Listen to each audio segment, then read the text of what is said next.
மனுநீதி சோழன் வரலாறு நமக்கு தெரியும். அது மாதிரி நீதி தவறாத ஆட்சியாளர்கள் பல பேர் இருந்திருக்கிறாங்க இந்த உலகத்துல. ஹசரத் உமர் பின் கத்தாப் அப்படின்னு ஒருத்தர், இஸ்லாத்தின் 2வது கலீஃபா இவர். அவருடைய ஆட்சி காலத்துல நடந்த ஒரு நிகழ்ச்சி. இந்த மன்னருக்கு ஒரு மகன், அவர் பேரு அபு ஷஹ்மா. அந்த மிசர் நாட்டு கவர்னர் அமர் பின் ஆஸ், அந்த மன்னருடைய மகன் கவர்னர் அவர்களுடைய கவனிப்புல இருந்தார். அந்த சமயத்துல ஒரு நாள் அவர் மதுபானா இருந்தனர். கவர்னருக்கு தெரிஞ்சு போச்சு. அவருக்கு தர்ம சங்கடமா போட்டுது. தவறு செஞ்சது மன்னருடைய மகன். கவர்னர் யோசனை பண்ணார். அவர் மெதுவா தன்னுடைய வீட்டுக்கு அழைச்சிட்டு வந்தார். அதிகமா அவரை கஷ்டப்படுத்தாம ஒரு சின்ன தண்டனை கொடுத்து பிரச்சனையை தீர்த்துட்டார். ஏதோ பேருக்கு ஒரு தண்டனை, அவ்வளவுதான். இது நடந்து கொஞ்ச நாள் கழிச்சு மன்னருக்கு இந்த விஷயம் தெரிஞ்சு போச்சு. தன்னுடைய மகன்கிறதுனால கவர்னர் லேசான தண்டனையோட விட்டுட்டார் அப்படிங்கறத புரிஞ்சுக்கிட்டார். உடனே கவர்னருக்கு தகவல் அனுப்பினார். அமர் பின் ஆஸ் அவர்களே, என்னுடைய மகன் மதுபானம் அருந்தி இருக்கிறான், அது உங்களுக்கு தெரிஞ்ச உடனே தண்டனை கொடுத்திருக்கிறீங்க. கலீஃபாவின் மகன்கிற காரணத்தினால குறைவான தண்டனையை கொடுத்ததாக கேள்விப்படுறேன். இது ஷரியத்தின்படி மாபெரும் குற்றம். உங்களுடைய நடத்தையும் மன்னிக்க கூடியதல்ல. இந்த கடிதம் கண்ட உடனே மகன் அபு ஷஹ்மாவை மதீனாவுக்கு அனுப்பி வைக்க வேண்டியது அப்படின்னு கடிதம் எழுதினார். அதை பார்த்தார் கவர்னர். உடனே கலீஃபாவின் மகனை மதீனாவுக்கு அனுப்பி வச்சார். மன்னர் முன்னாடி நீதி விசாரணை நடக்குது. தன்னுடைய மகனுக்கு சவுக்கடி வழங்கும்படியா உத்தரவிடுறார் ஹசரத் உமர் பின் கத்தாப். தண்டனை நிறைவேற்றப்பட்டது. கூடியிருந்தவர்கள்லாம் ஐயா கொஞ்சம் கருணை காட்டுங்க அப்படின்னு சொல்லி மன்னர்கிட்ட வேண்டிக்கிட்டாங்களாம். இந்த வேண்டுகோளை மன்னர் ஏத்துக்கல. நீதியின் முன்னால் தந்தை மகன் அன்பு நேசம் உறவு இந்த முறைகளை எல்லாம் கவனிக்க முடியாது. குற்றம் செஞ்சவர் தண்டிக்கப்பட வேண்டியவர், அவர் யாரா இருந்தாலும் சரி அப்படின்னாராம். எல்லா ஆட்சியாளர்களுமே கவனிக்க வேண்டிய ஒரு செய்தி இது. அவர் ஒரு நாள் தன்னுடைய அரசாங்க கணக்கு வழக்குகளை பார்த்துட்டு இருக்கிறார். அந்த சமயத்துல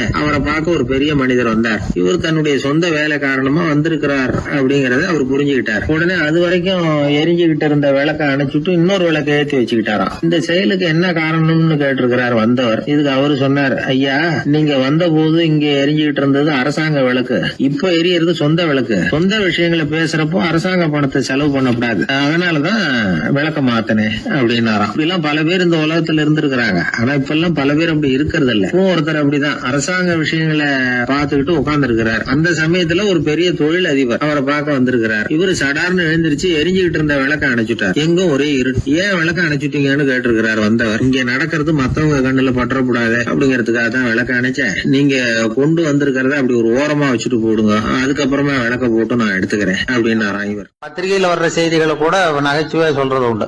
அதாவது அதை நேரடியா சொன்னா வானொலியில அனுமதிக்க மாட்டாங்க சில விஷயங்களை. அது சின்னாருக்கு கௌரவ குறைச்சல். அது வேடிக்கை கலந்து நகைச்சுவோடு சொல்லும் பொழுது அதை அனுமதிச்சிருவாங்க. அப்ப அந்த விசாரணை கமிஷன் அது நிறைய நடந்துகிட்டு இருந்தது. டெல்லியில இருந்து அமலாக்க பிரிவு அதிகாரிகள்லாம் வராங்க போறாங்கன்னு பத்திரிகையில அமர்க்கலப்பட்ட இடம். அந்த நேரம் நான் ஒரு ரேடியோவில் ஒரு செய்தியை தயார் பண்றோம். அப்ப என்ன பண்ணேன்னா, இது மாதிரி அந்த பத்திரிகை செய்தியை வச்சுக்கிட்டே ஒரு செய்தி சொன்னோம், இன்னொரு தகவல் சொல்லி. அதனால ஒருத்தன் தமிழ்நாட்டுல ஒரு ஆள், அவன் திடீர்னு கோடீஸ்வரன் ஆயிட்டான். நேத்து வரைக்கும் சாதாரணமா இருந்தா இன்னைக்கு கோடீஸ்வரன் ஆயிட்டான். டெல்லியில இருந்து 2 அதிகாரிகள் வராங்க. எப்படி அவன் பணம் சேர்த்தான்னு கண்டுபிடிக்கிறதுக்கு அவனை கூப்பிட்டு 2 அதிகாரிகளை எப்படிடா பணம் சேர்த்த? நான் ஒன்னும் தப்பான வழியில பணம் சேர்க்கல சார், நான் பந்தயம் கட்டியே பணக்காரன் ஆயிட்டேன். பந்தயம் கட்டியே எப்படிடா பணக்காரன் ஆக முடியும் அப்படின்னா, நீங்க நம்புங்க சார், நான் பந்தயம் கட்டி தான் பணக்காரன், தப்பான வழியில சேரல சார்.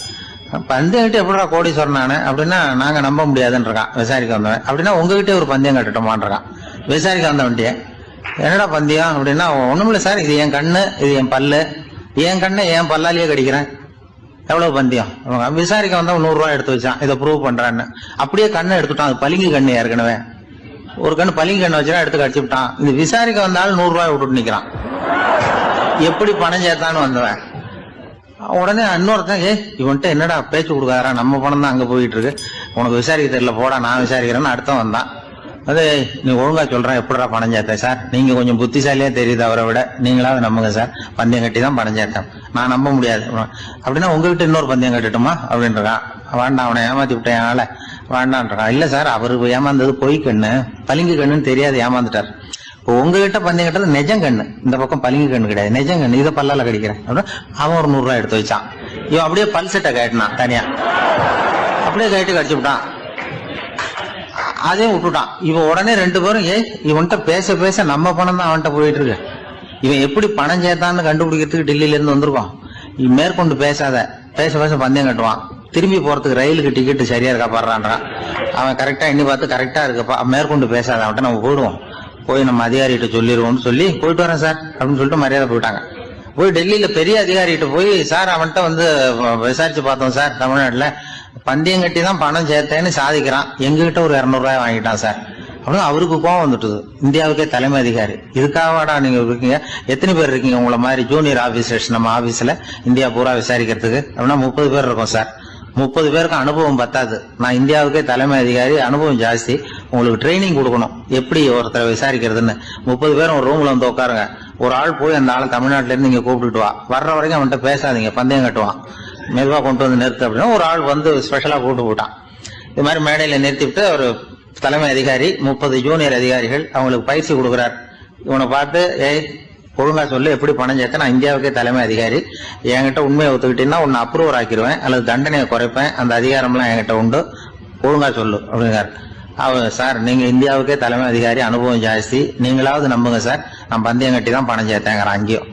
இங்கேயும் வந்து இப்படி சாதிக்கிறேன், உன்னை நம்ப முடியாதரா அப்படின்னா உங்ககிட்ட ஒரு பந்தயம் கட்டுட்டுமா? நானா அவர்கிட்ட போய் வானண்டா என் ஆளை ஏமாத்தி விட்டேன் அப்படின்னா, இல்ல சார் அவங்க ஏமாந்தது என் உடம்ப பத்தின ரகசியம், என் கண்ணு பளிங்கு கண்ணுன்னு தெரியாது, நான் பல்செட்டு கட்டியிருந்தது தெரியாது, ஏமாந்துட்டாங்க.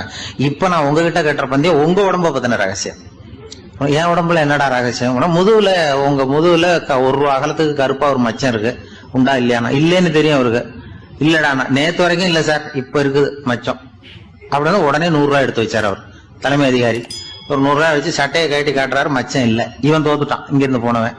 உடனே 200 ரூபாய் எடுத்து வச்சுக்கிட்டு, தோழர்களே இப்படிதான் ஒருத்தரை விசாரிக்கணும், என்கிட்ட இவன் ஏமாந்துட்டான் பாருங்க, துருவி துருவி விசாரிக்கிறதுன்னு சொல்றாங்களே இதுதான் அப்படின்னு விளக்கம் கொடுத்தாரு. அப்போ இவன் மெதுவா ஆரம்பிச்சானா, சார் இந்த பந்தயத்துல உங்களுக்கு 200 ரூபாய் லாபம், ஆனா இதே பந்தயத்துல எனக்கு 2900 ரூபாய் லாபம் சார் அப்படின்றான்.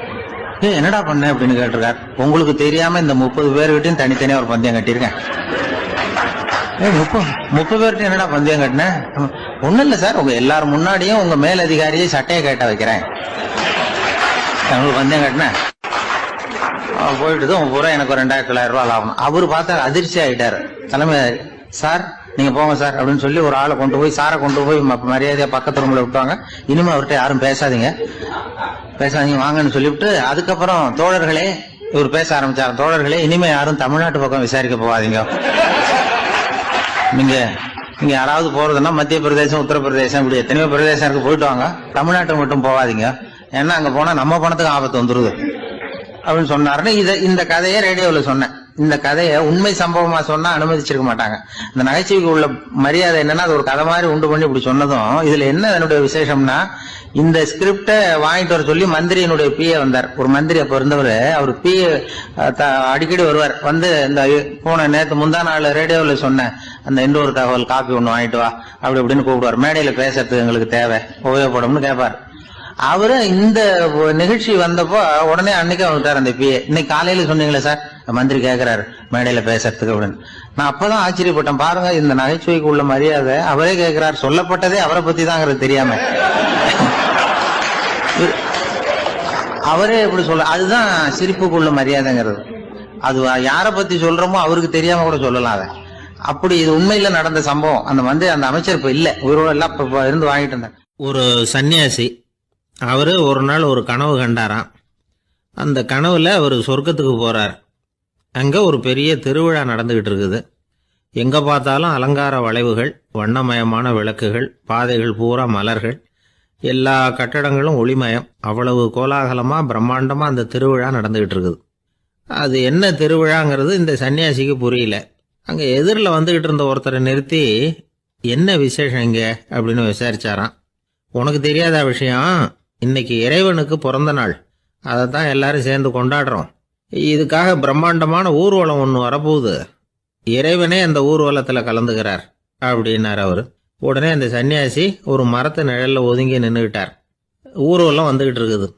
முதல்ல ஒரு குதிரை வந்துகிட்டு இருக்கு, அது மேல ஒருத்தர் உட்காந்துருக்கிறார். அவருக்கு பின்னாடி நிறைய பேர் கூட்டமா வந்துகிட்டு இருக்கிறாங்க. இவ்வளவு கூட்டம் இவர் பின்னாடி வருதே, யார் இவரு அப்படின்னு கேட்டார். ஒரு மதத்தின் பெயரை சொல்லி, இவர் அந்த மதத்தின் தலைவர், அவரை பின்பற்றுகிற மக்கள் கூட்டம் பின்னாடி வந்துகிட்டு இருக்குது அப்படின்னு விவரம் சொல்லியிருக்கிறாங்க. இவங்களுக்கு அடுத்தபடியா இன்னொரு குதிரையில ஒருத்தர் வந்துகிட்டு இருக்கிறார். அவருக்கு பின்னாடி ஏகப்பட்ட கூட்டம். இவர் யாருங்க அப்படின்னு கேட்டிருக்காரு சன்னியாசி.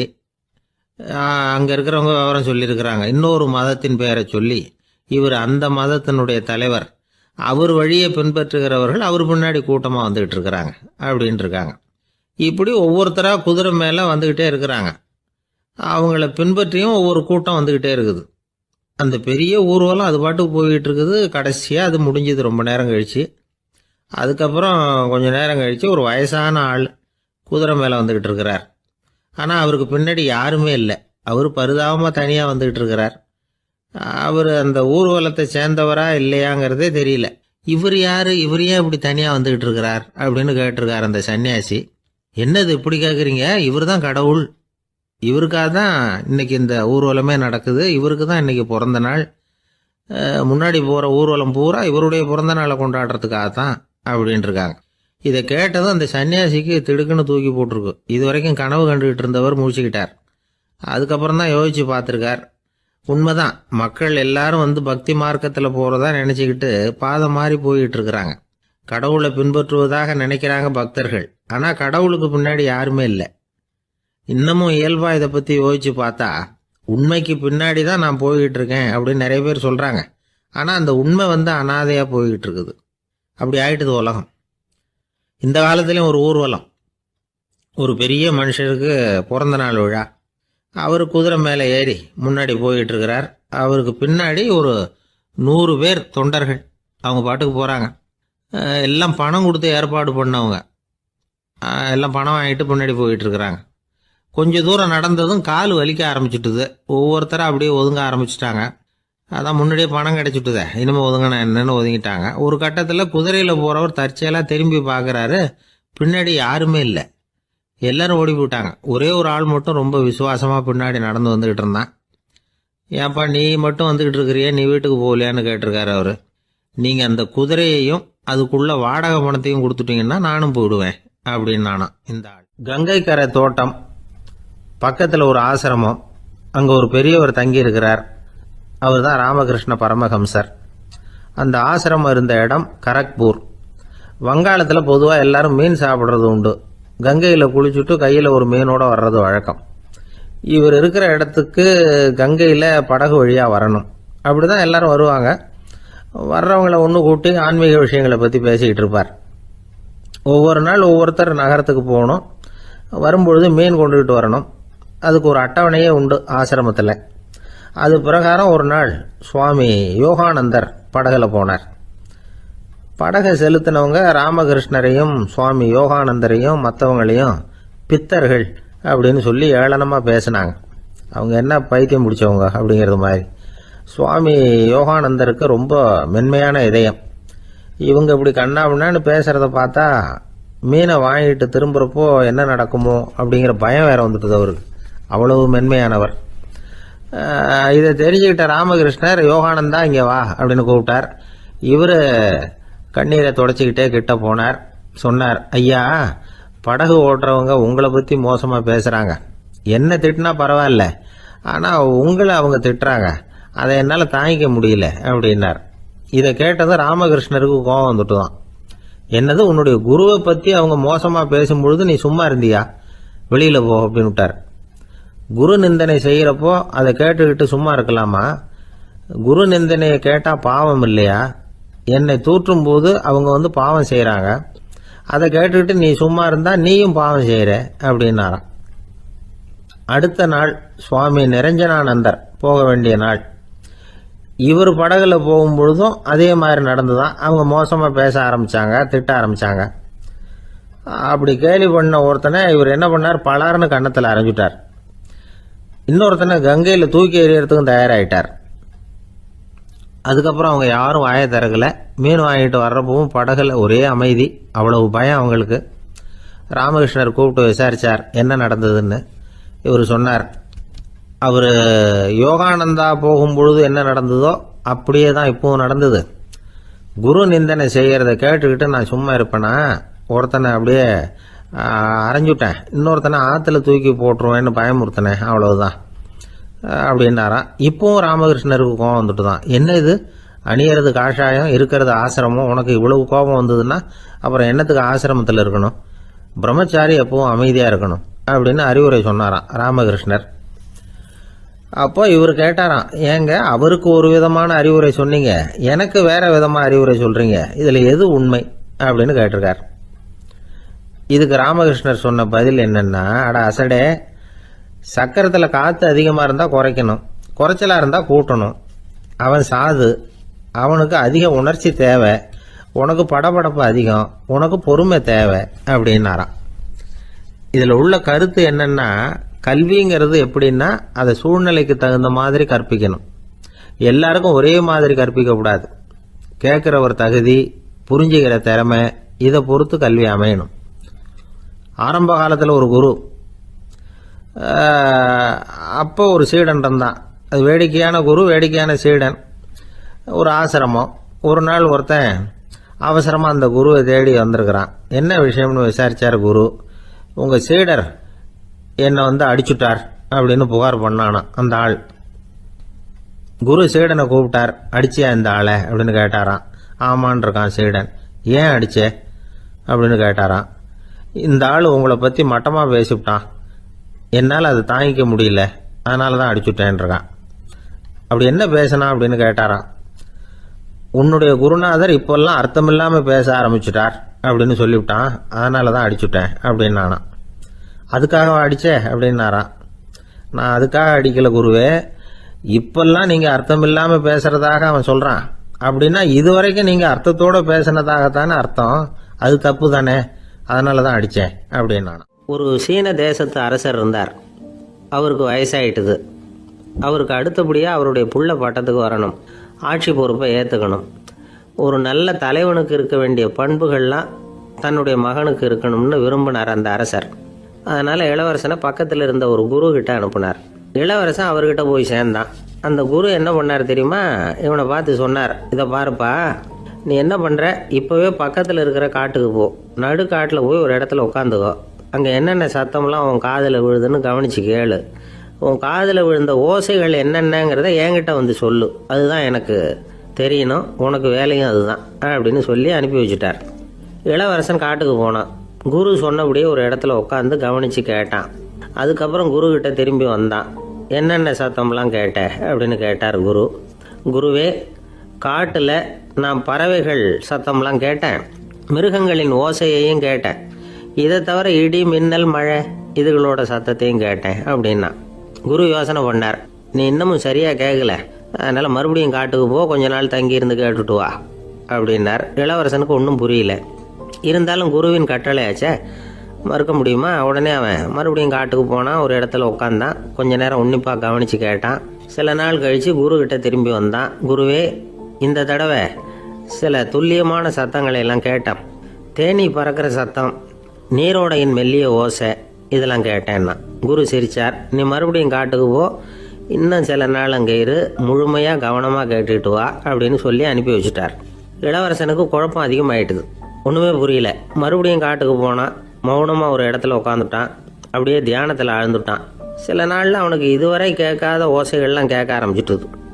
இதைத்தான் நான் கேட்கணும்னு என்னுடைய குரு எதிர்பார்த்துருக்கிறாருங்கிறத புரிஞ்சுக்கிட்டான். உடனே குரு கிட்ட ஓடனான். குருவே, இந்த தடவை காதுகளுக்கு கேட்க முடியாத சில ஓசைகளை கூட என்னால் உணர முடிஞ்சுது. பூ மலருகிற ஓசை, சூரியனால் பூமி சூடாகிறப்போ எழுகிற ஓசை, காலை பனித்துளி இந்த புல்லுலாம் குடிக்கிற ஓசை, இது எல்லாம் என்னால் நல்லா கேட்க முடிஞ்சுது அப்படின்னா. குருவுக்கு இப்போ தான் திருப்தி ஏற்பட்டு தான். இளவரசனை பார்த்து சொன்னார், இதை பாருப்பா, இப்போ தான் நாட்டை ஆளுகிற தகுதி உனக்கு வந்திருக்குது அப்படின்னு சொல்லி அதுக்கு விளக்கமும் கொடுத்தாராம். எந்த அரசன் தன்னுடைய மக்களின் இதயம் பேசுகிற மௌன மொழியை, மௌன வார்த்தைகளை கேட்குறானோ அவன்தான் ஆள தகுதி உள்ளவன். எந்த அரசன் தன்னுடைய மக்களின் உணர்ச்சிகளை உண்மையாக உணர்றானோ அவன்தான் முதன்மையான அரசன். போலி வார்த்தைகளை மட்டும் கேட்டுட்டு பல மௌன ராகங்களை காதில் வாங்கிக்காதவன் அரசனே இல்லை. எந்த நாட்டில் எப்போ ஒரு அரசன் தன்னுடைய மக்களின் உணர்ச்சிகளை கேட்க மறுக்கிறானோ அன்னையிலிருந்தே அந்த நாடு அழிய தொடங்குது அப்படின்னு அர்த்தம். இதுதான் அந்த குரு இளவரசனுக்கு போதிச்சது. வாயால் பேசுறத மட்டும் கேட்டு ஏமாறக்கூடாது, உணர்ச்சிகளையும் கேட்கறதுல தான் மனப்பக்குவம் உண்டாகும். மக்கள் உணர்ச்சிகளை புரிந்து கொள்ளாத அரசர்கள் நீடிச்சிருக்க முடியாது. அது மாதிரி நாடுகளில் அடிக்கடி குழப்பம் தான் உண்டாகும். அப்படி இருந்தால் அடிக்கடி ஆட்சி மாறிக்கிட்டு இருக்கும். அப்படிப்பட்ட ஒரு தேசம், அங்கே ஒரு சிறைச்சாலையில் 3 கைதிகள் பேசிக்கிட்டு இருந்தாங்க. ஒருத்தன் சொன்னான், நான் இந்த நாட்டு ராஜாவை எதிர்த்து பேசிக்கிட்டு இருந்தேன், அதனால் என்னை பிடிச்சி கொண்டாந்து இங்கே போட்டுட்டாங்க அப்படின்னா ஒருத்தன். இன்னொருத்தன் சொன்னான், நான் இந்த நாட்டு ராஜாவை ஆதரித்து பேசிக்கிட்டு இருந்தேன், அதனால் என்னை பிடிச்சி கொண்டாந்து இங்கே தள்ளிவிட்டாங்க அப்படின்னா. அது சரி, நீ என்ன தப்பு பண்ண அப்படின்னு சொல்லி மூணாவது ஆளை பார்த்து இவங்க கேட்டாங்க. அதுக்கு அந்த ஆள் சொல்றான், நான் தான் இந்த நாட்டு ராஜா அப்படின்னா. ஒரு ஊர்ல ஒரு மன்னர் இருந்தார். அழகான அரண்மனையில் அவர் இருந்தார். அந்த அரண்மனையை விட அழகா ஒரு மாளிகையை அந்த ஊர்லயே வேற ஒருத்தன் கட்டியிருந்தான். அப்படி கட்டி முடிச்சதுல அவனுக்கு ரொம்ப பெருமை. எத்தனையோ செல்வந்தர்கள்லாம் வந்து பார்த்துட்டு, இந்த மாளிகையை விலைக்கு கொடுத்துடுறியா, எவ்வளவு விலை சொன்னாலும் சரி நாங்கள் வாங்கிக்கிறதுக்கு தயாரா இருக்கோம் அப்படின்னு சொல்லி கேட்டு பார்த்துட்டாங்க. நான் இதை விற்கிறதுக்கு தயாரா இல்லை அப்படின்னு சொல்லிவிட்டான். அவ்வளவு சிறப்பா கலை அம்சத்தோடு அதை கட்டி முடிச்சிருக்கிறான். அதுவே ஒரு பெரிய அரண்மனை மாதிரி இருந்ததுன்னா பார்த்துங்களேன். சுற்றிலும் அழகான பூந்தோட்டம். ஒரு நாள் அவன் எங்கேயோ வெளியூர் போயிட்டு திரும்பி வந்துகிட்டு இருக்கிறான். அப்போ அந்த மாளிகை தீப்பெட்டி எரிஞ்சுக்கிட்டு இருக்கு. பதறி போட்டான். விலைக்கு கேட்டவங்க யாராவது இதை செஞ்சிருக்கணும், இல்லைன்னா மன்னரே செய்த சதியோ என்னவோ, இப்படிலாம் அவனுக்கு சந்தேகம். ஒரு மூலையில் உட்காந்து அழ ஆரம்பிச்சுட்டான். அந்த சமயத்தில் அவனுடைய மகன் அங்கே ஓடி வந்தான். அப்பா அழாதீங்க, இதை நான் நேற்று ராத்திரியே நம்ம ஊர் மன்னருக்கு வித்துட்டேன். இதை கட்டி முடிக்க நமக்கு எவ்வளவு செலவாச்சோ அதை போல 3 மடங்கு விலைக்கு வித்துட்டேன். கவலைப்படாதீங்க, இதை விட அழகான மாளிகையை நாம புதுசா கட்டிக்கலாம்னா. இதை கேட்டதும் அழுதுகிட்டு இருந்தவன் அழுகையை நிறுத்தினான். சிரிக்க ஆரம்பிச்சுட்டான். இதே இடத்த நான் வந்து மன்னர்கிட்ட இருந்து விலைக்கு வாங்குவேன், இதை விட அழகான மாளிகையை கட்டுவேன் அப்படின்னு சுத்தி நின்ன எல்லார்கிட்டையும் சொல்லிக்கிட்டு இருந்தான். இந்த சமயத்துல அவனோட இளைய மகன் ஓடி வந்தான். அப்பா, அண்ணன் சொன்னதெல்லாம் சரிதான், மன்னர்கிட்ட விலை பேசினதெல்லாம் உண்மைதான், ஆனா வித்தது பேச்சு அளவுல தான். இனிமேதான் பத்திரம் வாங்கணும், எழுதணும், நீங்க கையெழுத்து போடணும், பதிவு பண்ணணும், மன்னர்கிட்ட பணம் வாங்கணும். அதுக்காகத்தான் உங்களை எதிர்பார்த்துக்கிட்டு இருந்தோம். அதுக்குள்ள இப்படி ஆயிட்டுதுன்னா. இப்ப சிரிச்சுக்கிட்டு இருந்தாவன் சிரிப்பை நிறுத்தினான். மறுபடியும் குழந்தை மாதிரி அழ ஆரம்பிச்சுட்டான். இது ஒரு சம்பவம். இதுல இருந்து என்ன தெரியுது? அந்த அழகான மாளிகை தன்னுடையது அப்படின்னு நினைக்கும் பொழுது அவனுக்கு அழுகை வந்தது. அது தன்னுடையது இல்லை அப்படின்னு நினைக்கிற போது சிரிப்பு வந்தது. மறுபடியும் அது தன்னுடையது தான் அப்படிங்கிற உணர்வு வரும்பொழுது அழுகை. எது எதிலிருந்து நீ நீங்கி இருக்கிறாயோ அது அதிலிருந்து உனக்கு துன்பம் இல்லை அப்படிங்கிறார் திருவள்ளுவர். இந்த உடம்பு என்னுடையதில்லை அப்படிங்கிற உணர்வு வந்துட்டா அது ஒரு பெரிய நிலை. அந்த நிலை வந்து வரணும். எல்லாத்தையும் பயன்படுத்திக்கலாம், ஆனா பற்றுல விழுந்துடக்கூடாது. உலகத்தில் இருங்கள், ஆனால் உலகத்தவராக இருக்காதீர்கள். உலகிற்குள் இருங்கள், உலகம் உங்களுக்குள் வந்துவிட அனுமதிக்காதீர்கள். விலகி இருங்கள், விழித்திருங்கள், மௌனமாய் பார்த்திருங்கள் அப்படிங்கிறது சான்றோர் கருத்து. செய்ய வேண்டிய கடமையிலிருந்து விலகி இருக்கிறவர்கள் நம்ம கிட்ட நிறைய பேர் உண்டு. அப்படிப்பட்ட ஒருத்தர் டாக்டர் கிட்ட போனார்.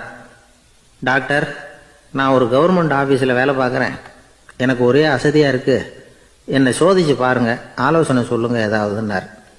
டாக்டர் அவரை பரிசோதனை பண்ணி பார்த்துட்டு சொன்னார், இதோ பாரு, உனக்கு இப்போ தேவைப்படுறது முழு ஓய்வு. நீ எவ்வளவு சீக்கிரமா ஆபீஸுக்கு போறியோ அவ்வளவுக்கு உனக்கு நல்லது அப்படின்னாராம். ஒரே ஒரு ஊர்ல ஒரு ராஜா இருந்தாராம். அவர் நிறைய சம்பாதிக்கணும்னு திட்டம் போட்டார். தனக்காக சம்பாதிக்கணும்னு நினைக்கல, தன்னுடைய நாட்டுக்காக சம்பாதிக்கணும் அப்படின்னு நினைச்சார். அரசாங்க கருவூலத்தில் கையிருப்பு குறைச்சலா இருந்தது. மக்கள்கிட்ட வரி விதிச்சாகணும், வேற வழி இல்லை.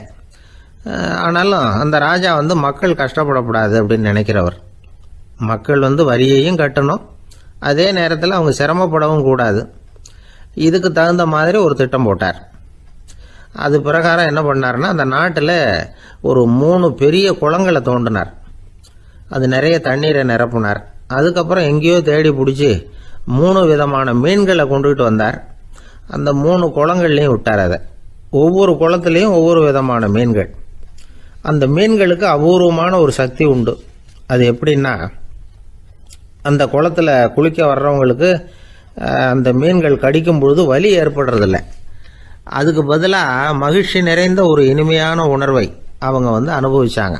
அது எப்படின்னா, இந்த முதல் குளத்தில் இருந்த மீன்களால் கடிக்கப்படும் பொழுது ஒரு விதமான இன்ப மயக்கத்தில் திளைச்சிருக்கிறது மாதிரி உணர்வு. இந்த 2வது குளம் இருக்க, அதில் இருக்கிற மீன் கடிச்சதுன்னு வைங்க, மக்களுக்கு எப்படி இருக்கும்னா, கால்களே தரையில் படாமல் அப்படியே ஆகாயத்தில் மிதக்கிறது மாதிரி ஒரு உணர்வு. அதை அனுபவிக்கிறாங்க. 3வது குளத்தில் இருக்கிற மீன் கடிச்சதுன்னா அவங்கெல்லாம் அப்படியே கோடீஸ்வரரா மாறிட்டதாக ஒரு உணர்வு. அதை வந்து அவங்களால அனுபவிக்க முடியுது. இப்படி ஒரு அபூர்வமான மீன் அது, அந்த 3 வகை. இப்படி இருந்தால் மக்கள் அந்த குளங்களில் குளிக்கிறதுக்கு ஆசைப்படாமல் இருப்பாங்களா? அதனால் கூட்டம் கூட்டமாக அலமோத ஆரம்பிச்சிட்டாங்க. ஒவ்வொரு குளத்தின் கரையிலேயும் கியூ வரிசையில் நிற்க ஆரம்பிச்சிட்டாங்க. அந்த நாட்டு மன்னர் என்ன பண்ணாருன்னா, ஒவ்வொரு குளத்தங்கரையிலையும் ஒரு ராஜாங்க அதிகாரியை உட்கார வச்சார். டிக்கெட்டை அடித்து கொடுத்தார். குளிக்க வர்றவங்க கிட்ட ஒரு குறிப்பிட்ட தொகையை கட்டணமாக வசூலிக்க ஆரம்பித்தார். அவ்வளவுதான். அரசாங்க கருவூலம் நிரம்ப ஆரம்பிச்சுட்டுது. ராஜாங்கத்துக்கு தேவையான பணம் கிடைச்சிட்டுது. இது ஒரு கதை. இதை பற்றி என்ன நினைக்கிறீங்க? அதாவது மக்களுக்கு சுமை தெரியாமலே வரி வசூல் பண்ணுறது நல்லது தானே அப்படின்னு நினைப்பீங்க. ஆனால் இன்றைக்கும் உலகத்தில் பல அரசாங்கங்கள் இதே மாதிரி 3 குளங்களை வெட்டி வச்சிருக்குது. மக்களும் அதில் குளிச்சுக்கிட்டு தான் இருக்கிறாங்க. அது எப்படிங்கிறீங்களா? அந்த முதல் குளம் தான் சினிமா தியேட்டர். அதில் குளிக்கிறவங்க தான் ஒரு விதமான இன்ப மயக்கத்தில் திளைச்சிருக்கிறது மாதிரியான உணர்வை அனுபவிக்கிறவங்க. 2வது குளம் தான் சாராய கடை. இந்த குளத்தில் குளிக்கிறவங்க தான் கால்களே தரையில் படாமல் ஆகாயத்தில் மிதக்கிறது மாதிரி உணர்வை அனுபவிக்கிறவங்க. 3வது குளம் லாட்ரி டிக்கெட். இதில் குளிக்கிறவங்க தாங்கள் அப்படியே கோடீஸ்வரர்களா மாறினது மாதிரி ஒரு உணர்வு, அதை அனுபவிக்கிறவங்க. இன்றைக்கி பல நாடுகள் இந்த குளங்களை பயன்படுத்திக்கிட்டு தான் வராங்க. ஒரு பூவில் வண்டு உட்காருது. அதில் இருக்கிற தேனை வண்டு எடுக்குது. இந்த சமயத்தில் அந்த பூவுக்கு வலிக்குமா? அதுக்கு வலிக்கிறது இல்லை. அந்த பூவோட மலர்ச்சியும் வளர்ச்சியும் குன்றி போகிறதும் கிடையாது. ஒரு ராஜா மக்கள்கிட்ட வரி வசூல் பண்ணும் பொழுது மக்களுக்கு சிரமமும் தெரியக்கூடாது, அதே நேரத்தை அதனால் அவங்க வாழ்க்கையும் கெட்டு போயிடக்கூடாது. அது மாதிரி வரி வசூல் பண்ணணுமா. இது காளிதாசனின் ரகுவம்சத்தில் காணப்படுகிற ஒரு கருத்து. ஒரு சின்ன குழந்தை தவறுதலாக ஒரு 25 காசு நாணயத்தை மூழ்கி விட்டுது. காசு வயத்துக்குள்ளே போயிட்டுது. அந்த குழந்தையோட தாய் உடனே குழந்தைய தூக்கிட்டு ஆஸ்பத்திரிக்கு புறப்பட்டாங்க. அப்போ அந்த பக்கமாக ஒருத்தர் வந்தார் தெருவில். என்ன விவரம்னு கேட்டார். இவங்க சொன்னாங்க, குழந்தை காசை முழுங்கிட்டுது, அதுதான் அவசரமாக ஆஸ்பத்திரிக்கு தூக்கிட்டு ஓடுறேன் அப்படின்னாங்க. அவர் சொன்னார், கவலைப்படாதம்மா, உடனே இப்படி கொடுங்க குழந்தைய அப்படின்னு கையில் வாங்கினார். ஒரு கையில் அந்த குழந்தையோட கால் 2ஐயும் பிடிச்சி தலைகீழாக தூக்கி பிடிச்சார். இன்னொரு கையால் அந்த குழந்தையோட வயத்தில் குறிப்பாக ஒரு இடத்துல அப்படியே தேடி அந்த சுட்டு விரலால் ஒரு இடத்துல பொட்டுன்னு தட்டினார். உடனே காசு அந்த குழந்தையோட வாய் வழியாக வெளியில் விழுந்துட்டுது. காசை எடுத்துக்கிட்டு இந்தாங்கம்மா உங்கள் குழந்தை அப்படின்னார். ரொம்ப நன்றிங்க, நிச்சயமாக நீங்கள் ஒரு டாக்டராக தான் இருக்கணும், என்னுடைய யூகம் சரிதானே அப்படின்னாங்களாம் அந்த அம்மா. அதுக்கு அவர், இல்லைங்க, நான் ஒரு இன்கம் டேக்ஸ் ஆஃபீஸர், வருமான வரி அதிகாரி அப்படின்னு சொல்லிவிட்டு போனாராம். சில பேருக்கு தொட்டதெல்லாம் வெற்றியா முடியும், சில பேருக்கு தொட்டதெல்லாம் தோல்வியா முடியும். இதுல உள்ள ரகசியம் என்ன? அதை தெரிஞ்சுக்கணும்னா இந்த கதையை கேளுங்க. ஜப்பான்ல ஒரு பெரிய வீரர் இருந்தார். அவர் பேரு நொபுனாகா. அவர்கிட்ட இருந்த படை வீரர்கள் கொஞ்சம் பேர் தான். சிறிய படை பலத்தை வச்சுக்கிட்டு பெரிய பெரிய படைகளை எல்லாம் முறியடிச்சிருக்கிறார். அவர் அவ்வளவு சாமர்த்தியம் உள்ளவர். ஒரு தடவை எதிரி மீது படையெடுத்து போயிருக்கிறார். அப்போ அவருடைய படை வீரர்களுக்கும் தளபதிக்கும் ஒரு சந்தேகம் வந்துட்டுது. இந்த போர்ல நாம வெற்றி பெற முடியுமா அப்படிங்கிற சந்தேகம் இருந்தாலும் இதை எப்படி தலைவர்கிட்ட தெரிவிக்கிறது? ரொம்ப யோசனை பண்ணாங்க. கடைசியா கொஞ்சம் துணிச்சலை வரவழைச்சுக்கிட்டு மெதுவா கேட்டுட்டாங்க. அவர் பார்த்தார், சரி, அதை நாம முடிவு செய்ய வேணாம், புத்த விகாரத்துக்கு போயிட்டு வருவோம், பூவா தலையா போட்டு பாத்துருவோம், என்ன வருதோ அது பிரகாரம் செயல்படுவோம், என்ன சொல்றீங்க? ஏன்னா போருக்கு செல்லும் பொழுது முழு மனசோட போகணும், ஊசலாட்டம் இருக்கக்கூடாது அப்படின்னார். தளபதியும் படை வீரர்களும் சரின்னு ஒத்துக்கிட்டாங்க. உடனே அவங்க எல்லாரும் அங்க பக்கத்துல இருந்த கோயிலுக்கு போனாங்களாம். தலைவர் உள்ள போனார். எல்லாரும் ஆவலோட வெளியில காத்துக்கிட்டு இருக்கிறாங்க. ரொம்ப நேரத்துக்கு அப்புறம் அவர் வெளியில வந்தார். தளபதி, துணை தளபதிகள் எல்லாரையும் கிட்டத்துல கூப்பிட்டார். அவங்க முன்னிலையில ஒரு தங்க காசை எடுத்தார். இத பாருங்க, இப்ப பூவா தலையா போட்டு பாத்துருவோம். பூ வந்தா தோத்துருவோம், தலை வந்தா ஜெயிச்சிருவோம். அதனால பூ விழுந்தா போர் வேணாம், அதை தவிர்த்துருவோம். தலை விழுந்ததுன்னா போருக்கு போவோம். விதி இப்போ நம்ம கையில தான் இருக்கு. இங்க என்ன தீர்ப்பு கிடைக்குதோ அது பிரகாரம் நடப்போம் அப்படின்னு சொல்லிவிட்டு தங்க காசு சுண்டி போட்டார். அது அப்படி சுழன்று மேல போய் கணீர்னு தரையில வந்து விழுந்தது. எல்லாரும் ஆவலோடு அதை குனிஞ்சி பாக்குறாங்க. தலை விழுந்திருக்குது. ஒரே மகிழ்ச்சி, ஆரவாரம். அதுக்கப்புறம் அவங்களுக்கு சந்தேகம் வரவே இல்லை. அப்படியே உறுதியான ஒரு முடிவோட போருக்கு போனாங்க. வெற்றியோட திரும்பி வந்தாங்க. வெற்றி விழா நடக்குது. தளபதி பேசுறார், இந்த வெற்றியை காசுதான் முடிவு பண்ணுச்சு, அதனால விதியை வெல்ல யாரால முடியும் அப்படின்னார். சொல்லிவிட்டு உட்கார்ந்தார். அப்போ அந்த தலைவர் தன்கிட்ட இருந்த அந்த தங்க காசை எடுத்து ரகசியமா தளபதி கிட்ட கொடுத்தாராம். தளபதி அதை வாங்கி பாக்குறாரு. அந்த நாணயத்துல 2 பக்கமும் தலை தான் இருக்குது. இதுல இருந்து என்ன தெரியுதுன்னா, வெற்றியின் ரகசியம் என்னன்னா மன உறுதி தான். எதை செஞ்சாலும் மனக்குழப்பம் இருக்கக்கூடாது. எண்ணி துணிக கருமம், இது வள்ளுவர் வாக்கு. பரீட்சை ரிசல்ட் வர்ற சமயம் ஒரு பையன் ஒரு காசை சுண்டி போட்டு தலையா பூவா பாத்துக்கிட்டு இருந்தான். என்னப்பா பாஸா ஃபெயிலா பாக்குறியா அப்படின்னு கேட்டாங்க. பரீட்சை ரிசல்ட்டை பொறுத்த வரைக்கும் எனக்கு சந்தேகம் இல்லை சார் அப்படின்னா. அப்புறம் எதுக்கு இது அப்படின்னு கேட்டாங்க. ரிசல்ட் வந்த பிறகு எங்க அப்பா என்னை திட்டுறதோட விட்டுருவாரா இல்ல அடிப்பாரா அப்படிங்கறத தெரிஞ்சுக்கிறதுக்காக இது அப்படின்னு. ஒரு திருடன் ஒரு வீட்டுல போய் திருடணும்னு திட்டம் போட்டான். இருட்டுனதும் போய் திருடணும். ஆனா ராத்திரி ஆனா வாசல் கதவை சாத்தி உள்பக்கம் தாழ்பால் போட்டுருவாங்களே, என்ன பண்றது, எப்படி வீட்டுக்குள்ள போறது? இவன் யோசனை பண்ண ஒரு முடிவுக்கு வந்தான். சரி, பகல் நேரத்திலேயே யாருக்கும் தெரியாம அந்த வீட்டுக்குள்ள நுழைஞ்சிருவோம், அங்க போய் எங்கேயாவது ஒளிஞ்சுக்குவோம், இருட்டுற வரைக்கும் பேசாம இருப்போம். ராத்திரி எல்லாரும் தூங்கினதுக்கு அப்புறம் நைஸா போய் பீரோவை திறந்து இருக்கிறது பூரா எடுத்துக்கிட்டு ஓடியாந்துடலாம் அப்படின்னு திட்டம் போட்டான். அதே மாதிரி ஒரு நாள் மத்தியானத்துக்கு மேல அந்த வீட்டுக்காரன் எங்கேயோ வெளியில புறப்பட்டு போனான். வீட்டுக்கார அம்மா அடுப்பங்கரையில என்னமோ சமைச்சுக்கிட்டு இருந்தாங்க. திருடன் பார்த்தான். இதுதான் சமயம்னு அந்த வீட்டுக்குள்ள மெதுவா நுழைஞ்சிட்டான். எங்க ஒளியலாம்னு பார்த்தா வலது பக்கம் ஒரு ரூம் இருந்தது. அங்க போனான். அங்க ஒரு படுக்கை அறை, அங்க ஒரு பெரிய கட்டில் இருந்தது. அதுக்கு அடியில போய் பதுங்கிட்டான். இருட்டுனது நம்ம வேலையை ஆரம்பிக்கலாம், அது வரைக்கும் பொறுமையா இருக்கணும் அப்படின்னு சொல்லி பேசாம வாயை மூடிட்டு கம்முன்னு இருக்கிறான். ரொம்ப நேரம் கழிச்சு வெளியில போயிருந்த வீட்டுக்காரன் திரும்பி வந்தான். சாப்பிட்டான். லைட்டை நிறுத்தி விட்டு படுத்துட்டான். அந்த அம்மாவும் வேலையெல்லாம் முடிச்சுட்டு வந்து படுத்துட்டாங்க. நடு ராத்திரி. விடி விளக்கு லேசா எரிஞ்சுக்கிட்டு இருக்கு. வீட்டுக்காரன் லேசா கண்ணை முழிச்சான். கட்லுக்கு நேரா எதிரில ஒரு கண்ணாடி. அதுல பாக்குறான், கட்லுக்கு கீழே ஒரு திருடன் ஒளிஞ்சு இருக்கிறது தெரிஞ்சு போச்சு. உடனே அவன் திருடன் திருடன்னு சத்தம் போடல, யோசனை பண்ணான். மேஜையில இருக்கிற கத்தி எடுத்து கையில வச்சுக்குவோமா அப்படின்னு யோசனை பண்ணான். இந்த சந்தர்ப்பத்துல கத்தியை உபயோகப்படுத்துறதை விட புத்தியை உபயோகப்படுத்துறது தான் சாமர்த்தியம் அப்படின்னு நினைச்சான்.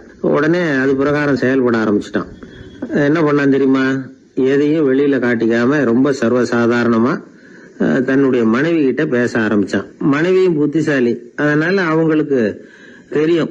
அவங்களும் வீட்டுக்காரர் கேட்ட கேள்விக்கு பொருத்தமா பதில் சொல்ல ஆரம்பிச்சாங்க.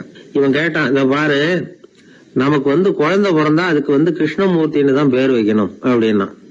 அதெல்லாம் முடியாது. ஆம்பளை பிள்ளையா இருந்தா ஏகாம்பரம், பொம்பளை பிள்ளையா இருந்தா பங்கஜவல்லி, இதுதான் அவங்க மாமனார் மாமியார் பேர், அதுதான் வைக்கணும் அப்படின்னாங்க அந்த அம்மா. அதெல்லாம் முடியாது, நான் முடிவு பண்ணிவிட்டேன் கிருஷ்ணமூர்த்தின்னு கத்தனா அவன். இல்ல ஏகாம்பரம் பங்கஜவல்லின்றது இந்த அம்மா. வாதம் முத்தி போச்சு. கிருஷ்ணமூர்த்தி கிருஷ்ணமூர்த்தி கிருஷ்ணமூர்த்தின்னா அவன். ஏகாம்பரம் பங்கஜவல்லி ஏகாம்பரம் பங்கஜவல்லின்னு இவங்க கத்துறாங்க. ஒரே சத்தமா போச்சு. இத கேட்டதும் பக்கத்து வீட்டுல இருந்தவங்க, எழுத்த வீட்டுல இருந்தவங்க எல்லாம் எழுந்திரிச்சு ஓடி வந்து இவங்க வீட்டு கதவை தட்ட ஆரம்பிச்சுட்டாங்க. தட தடன்னு. இவன் சாவகாசமா எழுந்திரிச்சு போய் கதவை திறந்தான். என்னங்க இந்த ராத்திரி வேலையில எங்களை எல்லாம் ஏன் கூப்பிட்டீங்க, யாருக்கு என்ன ஆச்சு அப்படின்னு கேட்டாங்க. கேட்டது யாருன்னா பக்கத்து வீட்டு கிருஷ்ணமூர்த்தி, எழுத்த வீட்டு ஏகாம்பரம் பங்கஜவல்லி எல்லாரும். அடடே, உங்களை கூப்பிடலீங்க, குழந்தைக்கு பேர் வைக்கிறது சம்பந்தமா எங்களுக்குள்ள சண்டை வந்துட்டுது, அதுதான் விஷயம். வேணும்னா இதை கட்டிலுக்கு அடியில ஒளிஞ்சிட்டு இருக்கிறானே ஒருத்தன், அவனை கூட கேட்டு பாருங்க, அவன் தான் இதுக்கு சாட்சி அப்படிங்கிறான் அந்த ஆளு. உடனே எல்லாரும் விஷயத்தை புரிஞ்சுக்கிட்டு திருடனை பிடிச்சி போலீஸ்ல ஒப்படைச்சிட்டாங்களாம். நெருக்கடியான நேரங்கள்ல பதறாம புத்திசாலித்தனமா செயல்படணுங்கிறத தெரிஞ்சுக்கிறதுக்காக இந்த கதை. புத்திசாலித்தனமா செயல்படுற ஒரு குடும்ப தலைவி இருக்காங்க. அவங்க என்ன செய்வாங்க தெரியுமா? எல்லாரும் ராத்திரி ஆனா வீட்டை உள்பக்கமா பூட்டி விட்டு தானே படுப்பாங்க. ஆனா அந்த அம்மா என்ன பண்ணுவாங்கன்னா, வீட்டை வெளிப்பக்கமா ஒரு பூட்டு போட்டு பூட்டி விடுவாங்க. எழுத்த வீட்டுக்காரங்க கிட்ட சொல்லி தினமும் இப்படி பூட்டி விட சொல்றது பழக்கம். ஏங்க அப்படி செய்யறீங்க, திருடன் சுலபமா உள்ளே வந்துடக்கூடாதுங்கிறதுக்காகவா அப்படின்னு கேட்டாங்க. இல்லைங்க, சுலபமா வெளியில போயிடக்கூடாதுங்கிறதுக்காக அப்படின்னாங்க. என்னங்க சொல்றீங்க அப்படின்னு கேட்டாங்க. ஆமாங்க, இவருக்கு அந்த பழக்கம் உண்டு அப்படின்னு தன்னுடைய வீட்டுக்காரரை காட்டினாங்க. பக்கத்து வீடுகள் பத்திரமா இருக்கணுங்கிறதுக்காக தன்னுடைய வீட்டை பூட்டி வைக்கிறது ஒரு பெரிய விஷயம் தானே. நாட்டுல நல்லவங்க ஒருத்தர் 2 பேர் இருக்கிறதுனால தாங்க மழையே பெய்யுது அப்படின்னு சொல்றது உண்டு. நல்லார் ஒருவர் உளரேல் அவர் பொருட்டு எல்லாருக்கும் பெய்யும் மழை. சில சமயம் ரொம்ப பேர் திடீர்னு நல்லவங்களா ஆயிடுவாங்க போல இருக்கு. அதனால தான் விடாம பேய் மழையா கொட்டி தீர்த்துடுது. எல்லாரும் நல்லவங்களாயிட்டா உலகமே தாங்காது போல இருக்க. அப்பப்போ ஒருத்தர் 2 பேர் நல்லவங்களாகணும், அப்பதான் சீரா மழை பெய்யும். மாசத்துக்கு 3 பேர் நல்லவங்களானா மாதம் மும்மாரி பொழியும். இதெல்லாம் வேடிக்கை பேச்சு. இப்போ இதெல்லாம் ஒரு பக்கம் இருக்கட்டும். இப்போ விஷயத்துக்கு வருவோம். ஒரு கும்பலில் நல்லவன் யார் அப்படிங்கிறத எப்படி கண்டுபிடிக்கிறது? இதுக்கு ஒரு வேடிக்கை கதை உண்டு. என்னுடைய நண்பர் ஒருத்தருக்கு அவங்க பாட்டியம்மா சொன்ன கதையும் அது. அது என்ன கதைன்னா, ஒரு ஊரில் ஒரு சமயம் பலமான மழை பெய்ய ஆரம்பிச்சுட்டு தான். இடி மின்னல் ரொம்ப கடுமையாக இருந்திருக்குது. ஆரம்பித்த மழை வர வர கடுமையாகிட்டு இருக்குதே தவிர நிற்கிற பாடா தெரியல. ஊர் ஜனங்கள்லாம் பார்த்தாங்க. இதுக்கு மேலேயும் வீட்டு உள்ள இருந்தால் ஆபத்துங்கிறத புரிஞ்சுக்கிட்டாங்க. ஏன்னா வீடெல்லாம் இடிஞ்சு விழுந்துருமோங்கிற பயம். உடனே எல்லாரும் புறப்பட்டு ஊருக்கு பொதுவாக இருந்த ஒரு மண்டபத்தில் போய் தங்கிக்கிட்டாங்க. மின்னல் கடுமையாக இருந்தது. இடி எந்த நேரத்துலையும் விழலாம்ங்கிற நிலைமை. எப்போ விழலாம்னு பார்த்துக்கிட்டு இருக்குது. அந்த மண்டபத்தில் இருந்த ஜனங்கள் மனசுக்குள்ள ஒரு பயம். நம்ம கூட்டத்தில் யாராவது ஒரு கெட்டவன் பாவம் பண்ணவன் இருந்தால் கூட இடி இந்த மண்டபத்தில் விழுந்துரும். அது எல்லாருக்கும் ஆபத்து அப்படின்னு நினச்சாங்க. சரி, இதுக்கு என்ன பண்ணலாம் அப்படின்னு யோசனை பண்ணாங்க. அந்த கூட்டத்தில் ஒரு பெரியவர் இருந்தார். அவர் ஒரு யோசனை சொன்னார். இதோ பாருங்க, அதுக்கு ஒரு வழி இருக்குது. அதோ எதிர்த்தாப்புல கொஞ்சம் தூரத்தில் ஒரு உயரமாக மரம் ஒன்று இருக்குது பாருங்க. பொதுவாக இடி சுலபமாக விழறது அது மாதிரி உயரமான மரத்தில் தான். நம்ம கூட்டத்தில் இருக்கிறவங்க எல்லாரும் ஒவ்வொருத்தராக போய் அந்த மரத்தை தொட்டு விட்டு திரும்பி வந்துடணும். நம்மள பாவம் பண்ணவன் யாரோ அவன் அந்த மரத்தை தொடுற சமயத்தில் இடி விழுந்துடும். அவன் மட்டும் போயிடுவான். மண்டபத்தில் இருக்கிற நாமெல்லாம் பொழைச்சிக்கலாம் அப்படின்னு ஐடியா கொடுத்தாரு அந்த பெரியவர். இது நல்ல யோசனையாக பட்டது. எல்லாரும் ஒத்துக்கிட்டாங்க. ஒவ்வொருத்தராக போய் அந்த மரத்தை தொட்டு விட்டு திரும்பி வந்தாங்க. இடி எதுவும் விழலை. இன்னமும் பாவம் பண்ண ஆசாமி அதை போய் தொடலை போல இருக்கு அப்படின்னு நினச்சிக்கிட்டாங்க. ஒவ்வொருத்தராக போகிறாங்க. எல்லாரும் போய் தொட்டுவிட்டு வந்தாச்சு. இன்னும் ஒரே ஒரு ஆசாமி தான் பாக்கி. கடைசியாக இருந்த அந்த ஆள் பயந்துட்டான். இது வரைக்கும் இடி விழலைன்னா இப்போ என்ன அர்த்தம்? இப்போ நாம தான் பாக்கி, நாம தான் தப்பு பண்ண ஆள் போல இருக்கு அப்படின்னு நினச்சிட்டான். அதனால் துணிச்சலாக போய் தொடுறதுக்கு பயந்தான். தயங்கிக்கிட்டே இருந்தான். இருந்தாலும் மற்றவங்கள்லாம் சும்மா இருப்பாங்களா? கட்டாயப்படுத்தி கழுத்தை பிடிச்சி தள்ளாத குறையா அவனை தள்ளி விட்டாங்க. போய் தொட்டுட்டு வாடான்னு. அவன் நடுங்கிட்டே போய் அந்த மரத்தை தொட்டான். அதே வினாடி ஒரு பயங்கரமான மின்னல் இடி விழுந்துட்டுது. எங்கே விழுந்தது தெரியுமா? அந்த ஆள் மேலே இல்லை, மண்டபத்தில் விழுந்தது. மண்டபத்தில் இருந்தவங்க பூரா காலி. அந்த ஒரு ஆள் மட்டும் புழைச்சிக்கிட்டான். இந்த ஒரு ஆளை காப்பாற்றுறதுக்காக தான் இடி மண்டபத்தில் விழாமல் இருந்திருக்குது. இதுதான் கதை. அதனால் நல்லவங்க எப்படியும் தப்பிச்சுக்குவாங்க அப்படிங்கிறது ஒரு நீதி. ஒருத்தன் அப்படி தான் தெருவில் நடந்து போய்கிட்டு இருந்தான். ரொம்ப நல்லவன். எதிரில் ஒருத்தன் சைக்கிளில் வந்துக்கிட்டு இருந்தான். அதில் மோதி இவன் கீழே விழுந்துட்டான். சைக்கிள்காரன் உடனே இறங்கி இவனை தூக்கி விட்டான். இவன் எழுந்திரிச்சு அவனை முறைச்சி பார்த்தான். அப்படி பார்க்காதீங்க சார், நீங்கள் ரொம்ப புண்ணியம் பண்ணியிருக்கீங்க, அதுதான் இப்போ சைக்கிளில் மோதிக்கிட்டீங்க அப்படின்றான். என்ன அப்படி சொல்கிறேன் நான்? இவன் 10 நிமிஷத்துக்கு முன்னாடி நான் லாரி ஓட்டிகிட்டு வந்தேன், அப்போ நீங்கள் எதிரில் வந்திருந்தீங்கன்னா என்ன ஆயிருக்கும் அப்படின்னானா அவன். வாழ்க்கையில் சில சந்தர்ப்பங்களில் நாம் சில அவமானங்களை சந்திச்சே தீர வேண்டியிருக்கு. என்ன பண்ணுறது, காலம் அப்படி. அவமானப்படுறவங்க உடனே அடங்கி போயிடுறது தான் உலக வழக்கம். அவமானப்பட்டால் உடனே சீறி எழறவங்களும் உண்டு. ஆனால் அதையே ஒரு சவாலாக எடுத்துக்கிட்டு முன்னுக்கு வர்றவங்களும் சில பேர் இருக்கிறாங்க. அவங்க ரொம்ப அபூர்வம். இன்றைக்கி மனோதத்துவ நிபுணர்கள்லாம் என்ன சொல்கிறாங்க தெரியுமா? அவமானப்பட்டுட்டா உடனே அடங்கி போயிடக்கூடாதான். அதையே ஒரு சவாலாக எடுத்துக்கிட்டு மனசில் ஒரு வைராக்கியத்தோடு முயற்சி பண்ணினா வாழ்க்கையில் எல்லாரும் முன்னேறலாமா. அவமானங்கிறத நாம் வைராக்கியமாக மாற்றிக்கணும். அதுதான் வெற்றிக்கு வழி. ராமர் இந்த பூமியில் பிறந்ததே ஒரு வைராக்கியத்தினால தான் சார் அப்படின்னார் ஒருத்தர். எப்படிங்க அது அப்படின்னு கேட்டேன். அவர் சொன்னார், தசரதருக்கு ராமர் குழந்தையா பிறக்கணும், அப்போ தான் இங்கே இருக்கிற கஷ்டங்கள்லாம் நீங்கும் அப்படின்னு சர்வ லோகமும் எதிர்பார்த்துக்கிட்டு இருக்குது. ஆனால் அவர் எப்போ பிறப்பார் அப்படின்னு யாருக்கும் தெரியல. அந்த காரியம் சீக்கிரம் நடக்கணுமே, அதுக்கு என்ன பண்ணுறது? நாரதர் வந்தார் ஒரு நாள் தசரதரை தேடி. தசரதா, உனக்கு ஒரு செய்தி தெரியுமான்னு ஆரம்பித்தார். அவர் எப்பவும் இப்படித்தானே ஆரம்பிக்கிறது வழக்கம். என்ன விஷயம்னு கேட்டார் தசரதர். தசரதா, நீ அடிக்கடி உன்னோட தேரில் ஏறிக்கிட்டு தேவலோகத்துக்கு போகிற, அங்கே போகிற வர்ற எல்லாம் பண்ணிகிட்ருக்க, எல்லாம் சரி. தேவலோகத்துலேயும் உன்னை நல்லபடியாக தான் வரவேற்கிறாங்க. தேவேந்திரன் உன்னை பிரியமாக அழைச்சிட்டு போய் தன்னுடைய அரியாசனத்திலேயே தனக்கு பக்கத்திலேயே உட்கார வைக்கிறான். நீயும் சந்தோஷமாக உட்காந்து பேசிவிட்டு வந்துடுற. ஆனால் நீ இங்கே வந்ததுக்கு அப்புறம் அங்கே என்ன நடக்குது தெரியுமா உனக்கு அப்படின்னாரான் நாரதர். என்ன நடக்குது எனக்கு ஒன்றும் தெரியலையே அப்படின்னாரான் தசரதர். நாரதர்கிட்ட கிட்டத்தில் கேட்டிருக்கார், கொஞ்சம் சொல்லுங்கள் என்னது அப்படின்னு. அவர் நெருங்கி வந்தாரான் நாரதரும். மெதுவாக அவர் காதோட காதாக சொன்னாராம். அதாவது நம்ம பாஷையில் சொல்லப்போனால் பற்ற வைக்கிறார். நீ அங்கே தேவேந்திரங்கிட்ட உட்காந்து பேசிவிட்டு வந்த பிறகு நீ அங்கே உட்காந்துருந்த அரியாசனத்தை தண்ணி ஊற்றி கழுவி சுத்தப்படுத்துகிறாங்க. நீ என்ன அந்த அளவுக்கு சுத்தம் இல்லாத ஆளா, தினம் குளிக்காமையா இருக்கிற அப்படின்னாராம். தசரதருக்கு இது ரொம்ப அவமானமாக போயிட்டுது. அப்படியே செய்கிறாங்க அப்படின்னாராம். ஆமாம், நீ வேணும்னா நான் சொல்கிறது உண்மையா இல்லையா அப்படின்னு சோதனை பண்ணி பார்த்துக்கோ அப்படின்னாராம் நாரதர். உடனே தசரதர் இதுக்காகவே புறப்பட்டு தேவலோகம் போனார். அங்கே வழக்கம் போலவே இவரை கூப்பிட்டு உட்கார வச்சு பேசிக்கிட்டு இருந்தான் தேவேந்திரன். கொஞ்ச நேரம் பேசிக்கிட்டு இருந்துட்டு சரி நான் கிளம்புறேன்னு புறப்பட்டார். சரி, அவனும் வாசல் வரைக்கும் வந்து வழி அனுப்பி வச்சுட்டு உள்ளே போயிட்டான். தசரதர் வெளியில் கொஞ்ச நேரம் மறைஞ்சி இருந்துட்டு மெதுவாக உள்ளே எட்டி பார்த்தார் என்ன நடக்குதுன்னு. நாரதர் சொன்னது உண்மைதான். தசரதர் உட்காந்துருந்த ஆசனத்தை அங்கே 2 தேவர்கள் கழுவி சுத்தப்படுத்திக்கிட்டு இருக்கிறாங்க. தசரதரால் இதை தாங்கிக்க முடியல. அவருக்கு ரொம்ப அவமானமாக போச்சு. நேராக கிடுகிடுன்னு தேவேந்திரங்கிட்டே போனார். நான் உட்காந்துருந்த இருக்கையே சுத்தம் பண்ணுறியே, நான் என்ன அந்த அளவுக்கு பாவியா அப்படின்னு கேட்டார். ரொம்ப கோபமாக கேட்டார். தசரதரே, மனுஷனுக்கு 3 கடன்கள் உண்டு. தேவ கடன், ரிஷி கடன், பித்ரு கடன். இதை தீர்க்காதவன் பாவியாகிறான். இதில் மகனை பெறுவதால் தான் பித்ரு கடன் தீரும். உனக்கு மகன் கிடையாது, அதனால் நீ பாவி ஆகிற. பாவி உட்காந்துருந்த இடம்ங்கிறதுனால அதை சுத்தம் செய்ய வேண்டியது எங்கள் கடமை அப்படின்னு நானாம் தேவேந்திரன்.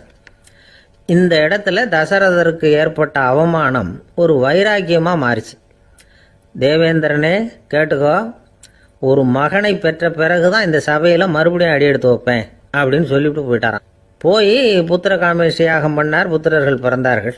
இந்த கதையில் உள்ள கருத்து என்னன்னா, தேவேந்திரன் தசரதரை அப்படி அவமானப்படுத்தலைன்னா அவருக்கு இப்படி ஒரு வைராக்கியம் பிறந்திருக்குமா யோசிச்சு பார்க்கணும். நமக்கு ஏற்படுகிற சில அவமானங்களையும் வைராக்கியமாக மாற்றிக்குவோம். அப்படி மாற்றிக்கிட்டோம்னா வாழ்க்கையில் முன்னேறலாம். நம்ம ஆளுங்க சில பேர் அவமானத்தை வைராக்கியமாக மாற்றிக்கிறது எப்படி தெரியுமா? நம்மக்கிட்ட ஒரு பையன் சொன்னான், எங்கள் அப்பா என்னை எல்லாருக்கும் முன்னாடி வச்சு திட்டிவிட்டார், பொறுப்பு இல்லாமல் ஊர் சுற்றுறேன்னு சொல்லி அவமானப்படுத்தி விட்டார். இனிமேல் நீ என் முகத்திலேயே முழிக்காதரா போடான்னு வேற சொல்லிவிட்டார். எனக்கு ரோஷம் வந்துட்டுது. அந்த அவமானத்தை வைராக்கியமாக மாற்றிக்கிட்டேன். அன்னையிலேருந்து அவர் முகத்திலேயே முழிக்கிறது இல்லை அப்படின்னா. அப்படியான்னு கேட்டோம். ஆமாங்க, அவர் வீட்டில் இல்லாத நேரமாக பார்த்து உள்ள சமையல் கட்டுக்கு போய் சாப்பிட்டுட்டு நைஸாக வெளியில் வந்துடுவேன் அப்படிங்கிறான் அவன். எனக்கு அதிர்ஷ்டமே இல்லை சார் அப்படின்னார் ஒருத்தர். ஏன் அப்படி சொல்கிறீங்கன்னு கேட்டோம். வியாபாரம் பண்ணலாம்னு ஒரு கடை வச்சேன். வேண்டிய போட்டவங்க கூட என் கடையில் எதுவும் வாங்க மாட்டேங்கிறான். எல்லாரும் அடுத்த கடைக்கு தான் போகிறான் அப்படின்னு சொல்லி ரொம்ப அழுத்துக்கிட்டார்.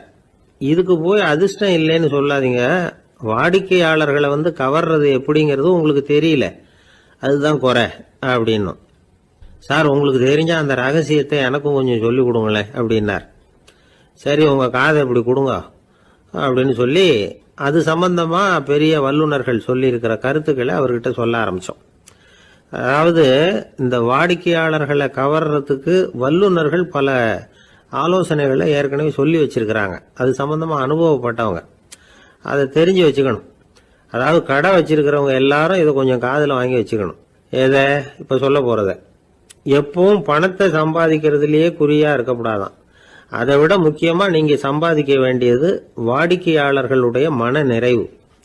வர்றவங்க திருப்தியோடு போகணும், அது முக்கியம். அதில் கவனமாக இருக்கணும். கடைக்கு வர்ற ஒருத்தர் ஏதாவது ஒரு குறை சொல்கிறாருன்னு வச்சுங்க, அதை அலட்சியப்படுத்தக்கூடாது. ரொம்ப அக்கறையோடு அதை காது கொடுத்து கேட்கணும்.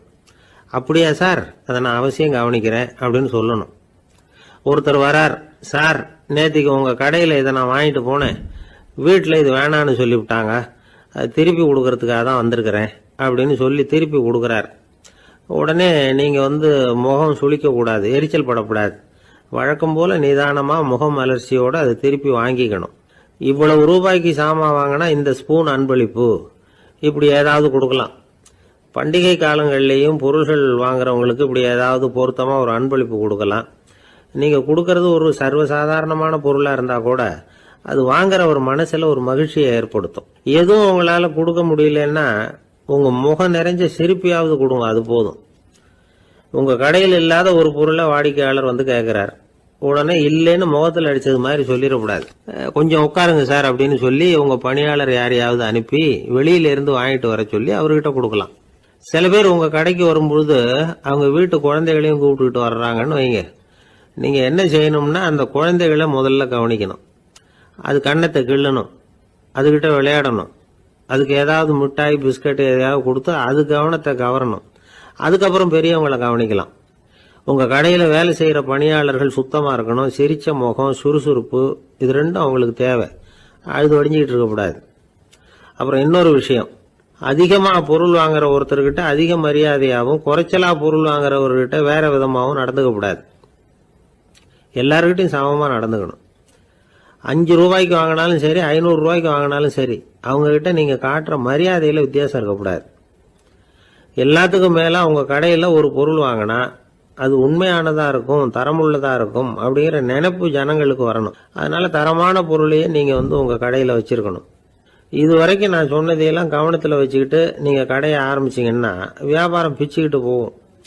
அப்படி போகலன்னா அதுக்கப்புறம் கேளுங்க. ஏன்னா இந்த யோசனைகள்லாம் அனுபவப்பட்டவங்க சொல்லியிருக்கிற யோசனைகள். இந்த யோசனைகள்ல நீங்க எச்சரிக்கையா இருக்க வேண்டிய ஒரு விஷயம் உண்டு. அது என்னங்கிறதையும் தெரிஞ்சு வச்சுக்கிறது நல்லது. என்னுடைய நண்பர் ஒருத்தர் வந்தார். சார், உங்க யோசனையை கேட்டதுனால நான் ஒரு அறை வாங்கினது தான் மிச்சம்னார். என்ன ஆச்சுன்னு கேட்டேன். எங்க கடைக்கு ஒரு பெரிய அம்மா குழந்தைய தூக்கிட்டு வந்தாங்க சார். உங்க யோசனைப்படி அந்த குழந்தையோட கன்னத்தை கிள்ளணும்னு முயற்சி பண்ணினேன். திடீர்னு அந்த நேரம் பார்த்து அந்த குழந்தை தலையை குனிஞ்சுக்கிட்டுது. என் கை குழந்தையோட கன்னத்துக்கு பதிலா அதை தூக்கிட்டு வந்தவங்க கன்னத்தை கிள்ளிவிட்டுது. அதுதான் அப்படி ஆயிட்டுது அப்படின்னார் கன்னத்தை தடவிக்கிட்டே. ஒரு நாள் ஒரு நண்பரை சந்திச்சேன். உங்க வீடு எதுன்னு உங்களுக்கு தெரியுமா சார்ன்னு.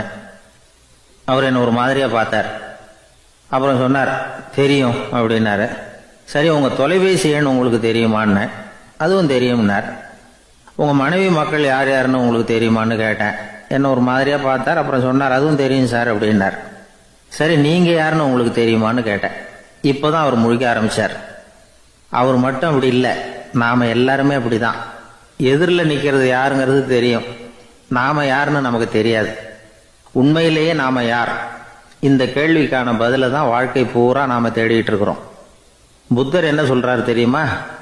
நீங்க கடவுளை பத்தி கவலைப்பட தேவையில்லை, உங்களை பத்தின கவலை உங்களுக்கு இருந்தா போதும் அப்படிங்கிறார். நான் யார், எனக்கு ஏன் இந்த கவலை அப்படின்னு உங்களை நீங்களே கேட்டுக்குங்க அப்படிங்கிறார். நாம ஏன் கடவுளை படைச்சோம்? அது ஒரு நழுவல் முயற்சியாம். அதாவது தன்னிடமிருந்து தானே தப்பிக்கிற ஒரு முயற்சியாம். இப்படிதான் அதை சொல்றாங்க அறிஞர்கள்லாம். மக்கள் பொய்யான பிரச்சனைகள்ல ஆர்வமா இருக்கிறாங்க. அதுக்கு தீர்வு காணவும் முயற்சி பண்றாங்க. கடவுளை பத்தி விவாதிக்க எல்லாருக்கும் விருப்பம். தன்னுடைய சுயம் பற்றிய பிரஜையே இருக்கிறது இல்ல. ஆகக்கூடிய விஷயம் என்னன்னா, கடவுள் சமாளிப்புக்கு பயன்படுத்தப்படுகிறார். மனவியல் என்ன சொல்லுது தெரியுமா? கடவுள், சொர்க்கம், மறுபிறவி இதை பத்தி எல்லாம் பேச ஆரம்பிக்கிறவங்க யார் தெரியுமா? போருக்கு போறவன், துன்பத்துல சிக்கி கஷ்டப்படுறவன், நோய் படுக்கையில விழுந்தவன், இவங்க தான். நாம அனுபவத்திலே பார்க்கிறோமே இதையெல்லாம். கடவுளை துணைக்கு கூப்பிடுறவங்க யாருன்னு கவனிச்சு பாருங்க. பரீட்சை எழுத போறவன், வேலை தேடி அலையிறவன், பண நெருக்கடியில் இருக்கிறவன், விபத்துல சிக்கிக்கிட்டவன், இவங்கெல்லாம் தான். தேர்வுல வெற்றி பெற்றதும் அவரை துணைக்கு கூப்பிடுறது இல்லை, வேலை கிடைச்சதும் அவர் துணை தேவைப்படுறதில்லை. ஏன் இப்படி? கொஞ்சம் யோசனை பண்ணி பாருங்க. துன்பம் வருகிற போது அந்த துன்பத்தை தவிர்க்க வேண்டிய நிலையில அதிலிருந்து நழுவி போறதுக்காக பிரார்த்தனை தேவைப்படுது. எல்லாம் நல்லபடியா நடக்கிறப்போ பிரார்த்தனை செய்யறது இல்லை. புத்தருடைய வழி என்ன தெரியுமா? அந்த வழியில கடவுளும் கிடையாது, பிரார்த்தனையும் கிடையாது. புத்தர் செய்தது இதைத்தான். அதாவது கடவுள்கிட்ட இருந்து மனிதனையும், மனிதன் கிட்ட இருந்து கடவுளையும் அவர் விடுவித்தார். புத்த மதம் என்ன சொல்லுது தெரியுமா? கடவுள் பிரச்சனை அல்ல, மனிதன் தான் உண்மையான பிரச்சனை அப்படின்னு சொல்லுது. உங்களை நீங்க நல்லா தெரிஞ்சுக்கிட்டா போதும், நீங்களே கடவுள் ஆயிடுவீங்க அப்படிங்கிறது தான் புத்த மதம். அதனால நமக்கு தேவை உள்முக பயணம். நான் யார் அப்படிங்கிற கேள்வியோட உள்ள போகணும். அங்க போனாதான் தெரியும் நான் அப்படின்னு அங்க யாருமே இல்லைங்கிறது. இதெல்லாம் புத்தர் சொல்லுகிற ஒரு தத்துவம். தத்துவம்னு சொன்னாவே நமக்கெல்லாம் அதை புரிஞ்சுக்கிறது கஷ்டம்தான். நம்ம பொறுத்த வரைக்கும் தத்துவம்ங்கிறதுல 2 வகை உண்டு. ஒன்று தத்துவம், இன்னொன்னு மகா தத்துவம். தத்துவம்னா என்ன தெரியுமா? கேட்கறவங்களுக்கு புரியப்படாது, அதுதான் தத்துவம். மகா தத்துவம் என்னன்னா சொல்றவங்களுக்கும் புரியப்படாது, அந்த வகையில் பார்த்தா இன்று ஒரு தகவலும் ஒரு மகா தத்துவம் தான். ஒரு காடு நல்ல மரம்லாம் செழிச்சு இருந்தது. அப்படிப்பட்ட காட்டில் ஒரு சாது இருந்தார். அவர் எப்படின்னா எப்பவும் ஒரு மரத்தடியில் உட்காந்துருப்பார். ஏன்னா அவருடைய இருப்பிடமே அதுதான். அவர் என்ன பண்ணுவார், 3 கல் வச்சுருந்தார். செங்கல் மாதிரி இருக்கும், ஆனால் அதை விட கொஞ்சம் பெருசாக இருக்கும். எதுக்கு அந்த 3 கல்லுன்னா அதுதான் அவருடைய படுக்கை. அதாவது தூங்குறப்ப ஒரு கல்லை தலைக்கு கீழே வச்சுக்குவார், இன்னொரு கல்லை இடுப்புக்கு கீழே வச்சுக்குவார், இன்னொரு கல்லை காலுக்கு கீழே வச்சுக்குவார். உடம்ப ஒரு அப்படியே ஒரு தகட்டால் மூடிக்குவார், அப்படியே தூங்கி போடுவார். மழை பெய்யுதுன்னு வச்சுங்க, அவர் உடம்பு 3 கல் மேலே இருக்குதா, அதனால் தண்ணி அடியில் ஓடி போடும், உடம்பு நனையாது. மேலே தகடு இருக்கிறதுனால மழையும் உடம்புல படாது. அவர் தூக்கமும் கிடாது, நிம்மதியாக தூங்குவார். பகலில் அந்த 3 கல்லையும் ஒரு சேர ஒரு அடுப்பு மாதிரி வச்சு அது மேலே உட்காந்துக்குவார். அதனால் பாம்பு பூச்சி எதுவும் அவரை தொந்தரவு பண்ணுறதில்ல. அது பாட்டுக்கு நடந்து போயிடும். அவர் பாட்டுக்கு நிம்மதியாக இருப்பார். யாராவது எதையாவது கொண்டுகிட்டு கொடுத்தா அதை வாங்கி சாப்பிடுவார், அவ்வளவுதான். ஒரு நாள் அந்த நாட்டு அரசன் காட்டுக்கு வேட்டையாட வந்தான். அந்த வழியாக வந்தப்போ இந்த சாது படுத்துருக்கிறத பார்த்தான், பரிதாபப்பட்டான். ஐயோ பாவம், இவர் இப்படி இந்த கல் மேலே உடம்ப வச்சுக்கிட்டு தூங்குறாரு, என்ன பாடுபடுவார். இவரை நாம் அரண்மனைக்கு அழைச்சிட்டு போய் சுகமாக நிம்மதியாக இருக்கிறதுக்கு வழி செஞ்சு கொடுப்போம், அது ரொம்ப நல்லாயிருக்கும் அப்படின்னு நினச்சான். அப்படி நினச்சிக்கிட்டே அரண்மனைக்கு வந்துட்டான். அதுக்கப்புறம் ஒரு பல்லக்கையும் 2 சேவகர்களையும் காட்டுக்கு அனுப்பி அந்த சாதுவை மெதுவாக இங்கே அழைச்சிட்டு வந்துடுங்க அப்படின்னு சொல்லி அனுப்பி வச்சான். இவங்க போய் அவர்கிட்ட விவரத்தை சொன்னாங்க. எனக்கு என்னத்துக்கு அரண்மனை வாசம் அப்படின்னார். இருந்தாலும் மன்னர் உத்தரவு, நீங்கள் அவசியம் வரணும் அப்படின்னாங்க இவங்க. சரின்னு சொல்லிவிட்டு வேறு வழி இல்லாமல் புறப்பட்டார். புறப்படும் பொழுது என்ன பண்ணாருன்னா, மறக்காமல் அந்த 3 கல் ஒரு தகடு அதையும் எடுத்து பல்லக்கில் வச்சுக்கிட்டார். என்னத்துக்கு இதையெல்லாம் எடுத்து வைக்கிறாரு அப்படின்னு சொல்லி அவங்க யோசனை பண்ணாங்க. இருந்தாலும் அதை பற்றி ஒன்றும் கேட்கல. பேசாமல் அவரை அழைச்சிட்டு போய் அரண்மனையில் விட்டுட்டாங்க. அரசன் ஓடி வந்தான், வரவேற்றான், அறுசுவை உணவு படைத்தான். அவர் படுக்கிறதுக்கு தங்க கட்டில், பட்டு மெத்தை, இப்படி எல்லாம் ஏற்பாடு பண்ணி வச்சான். இங்கே படுத்து ஓய்வு எடுத்துங்க அப்படின்னு சொல்லிவிட்டு அவன் பாட்டு போயிட்டான். மறுநாள் காலையில் பார்க்குறான், சாது படுத்துருக்கிறார். எப்படி தெரியுமா, அந்த பட்டு மெத்தை மேலே 3 கல்லையும் வச்சு வழக்கம் போலவே அது மேலே படுத்துருக்கிறார். அதுக்கு மேலே தகடு. அரசன் பார்த்துட்டு அதிர்ச்சி ஆயிட்டான். என்ன சுவாமி இப்படி அப்படின்னா, சாது சொன்னார், எனக்கு தேவையும் இல்லை குறையும் இல்லை, எல்லா இடத்துலையும் எனக்கு ஒரே மகிழ்ச்சி தான் அப்படின்னார். மகிழ்ச்சிங்கிறது தங்க கட்டிலேயோ பட்டு மெத்தையிலேயோ இல்லை, அது மனசில் இருக்கிற ஒரு விஷயம். உண்மையான மகிழ்ச்சிக்கு வழி மனப்பக்குவம் அப்படிங்கிறது அந்த அரசனுக்கு புரிஞ்சுதான். இந்த காலத்தில் ஒரு சாமியார், அவரை தேடி ஒரு சீடன் வந்தான். என்னாச்சு தெரியுமா, சுவாமி எனக்கு நிம்மதி வேணும், அதுக்கு என்ன வழின்னு கேட்டான். சாமியார் நிமிர்ந்து பார்த்தார். அப்புறம் சொன்னார், நீ ஏகப்பட்ட பேர்கிட்ட கடன் வாங்கியிருக்கிற, அதையெல்லாம் திருப்பி கொடுத்தாதான் உனக்கு நிம்மதி கிடைக்கும்னார். இவனுக்கு ஆச்சரியம். அது எப்படி சாமி அவ்வளவு கரெக்டாக நான் கடன் வாங்கினதை கண்டுபிடிச்சிங்க அப்படின்னா, உனக்கு கடன் கொடுத்து சாமியாராக போனதே நான் தான்ப்பா, அதனால தான் இந்த கதிக்கு வந்தேன். என்கிட்டயே நிம்மதிக்கு வழி கேட்குறியே, அதுதான்டா வேதனை அப்படின்னாராம் அவர். ஒரு பள்ளிக்கூடம், அதில் வசதியான வீட்டுக்குள்ள ஒருத்தன் படிச்சுக்கிட்டு இருந்தான். இன்னொரு ஏழை பையனும் அங்கே படிச்சுக்கிட்டு இருக்கிறான். இவங்க 2 பேரும் ஒரே தெருவில் தான் இருக்கிறாங்க. பணக்கார வீட்டு பையன் பங்களாவில் இருந்தான். அவனுக்கு வேலை செய்யறதுக்காக சில வேலையாட்கள் உண்டு. அதனால அவன் நல்லா சாப்பிடுவான், தூங்குவான். ஏதோ வரணுமேங்கிறதுக்காக பள்ளிக்கூடத்துக்கு வருவான், போவான், அவ்வளவுதான். இந்த ஏழை பையன் இருக்கானே, அவன் அப்படி இல்லை. காலையில் எழுந்திருப்பான், உடற்பயிற்சி பண்ணுவான், அவங்க வீட்டில் கிடைக்கிற சாதாரண உணவு அதை அளவோடு சாப்பிடுவான், வீட்டில் உள்ள வேலைகளையும் செய்வான், பள்ளிக்கும் தவறாமல் வந்துடுவான். அவனுக்கு கூட பிறந்த சகோதர சகோதரிகள் 8 பேர். எல்லாரும் தன்னம்பிக்கையோடு அவங்க வேலையை செஞ்சுக்கிட்டு இருந்தாங்க. இந்த பையன் எப்பவும் உண்மையை தான் பேசுவான், கடமையை ஒழுங்காக செய்வான். ஆசிரியர்களுக்கு இவனை ரொம்ப பிடிக்கும். அதனால் இவனை அந்த பள்ளிக்கூடத்து மாணவர் தலைவனாக ஆக்கியிருந்தாங்க. இது அந்த பெரிய இடத்து பையனுக்கு பிடிக்கல. மாணவர் தலைவனுக்கு பணிஞ்சு போகிறதுக்கும் அவனுக்கு விருப்பம் இல்லை. ஒரு நாள் வகுப்பில் ஆசிரியர் எல்லா மாணவர்களுக்கும் ஒரு வேலை கொடுத்தார். எல்லாரும் அதை சுறுசுறுப்பாக செஞ்சுக்கிட்டு இருக்கிறாங்க. இவன் மட்டும் சோம்பலாக உட்காந்துருக்கிறான். ஆசிரியர் அந்த பக்கமாக வந்தார், இதை பார்த்துட்டார். உடனே மாணவர் தலைவனாக இருக்கிற அந்த ஏழை பையனை கூப்பிட்டார். இந்த பாருப்பா, ஏன் அந்த பையன் இப்படி சும்மா உட்காந்துருக்கிறான், என்னன்னு விசாரிச்சு சொல்லு அப்படின்னு சொல்லிவிட்டு உள்ளே போயிட்டார்.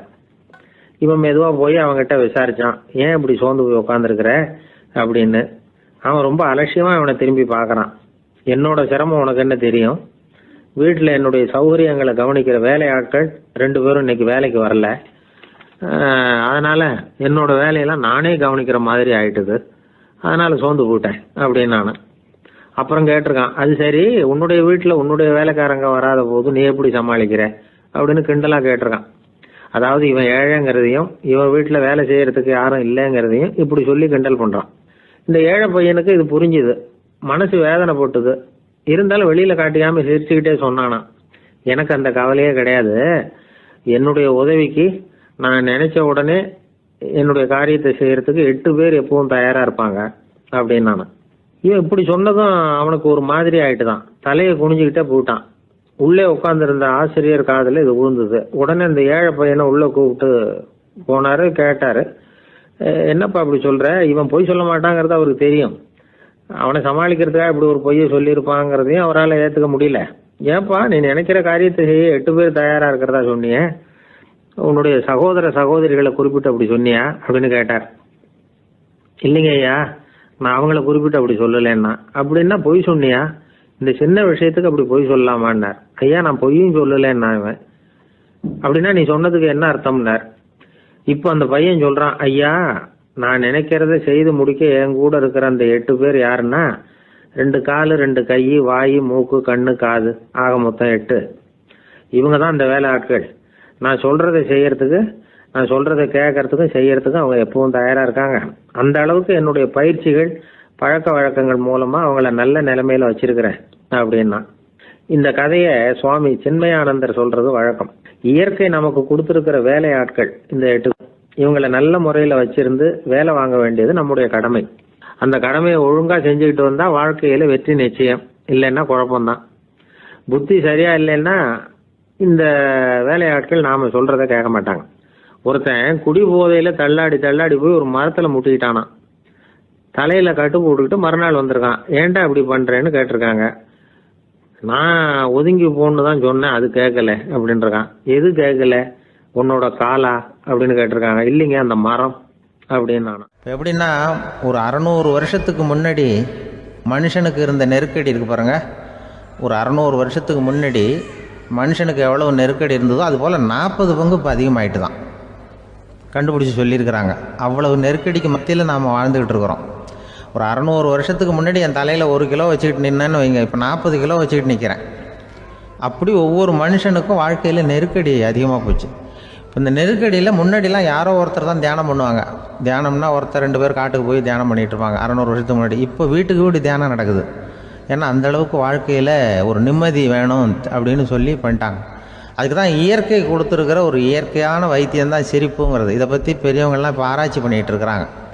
சிரிப்புங்கிறது நாம் பிறந்து ஒரு 6 மாதத்தில் தான் முதல் தடவையாக விவரமாக சிரிக்க ஆரம்பிக்கிறோமா.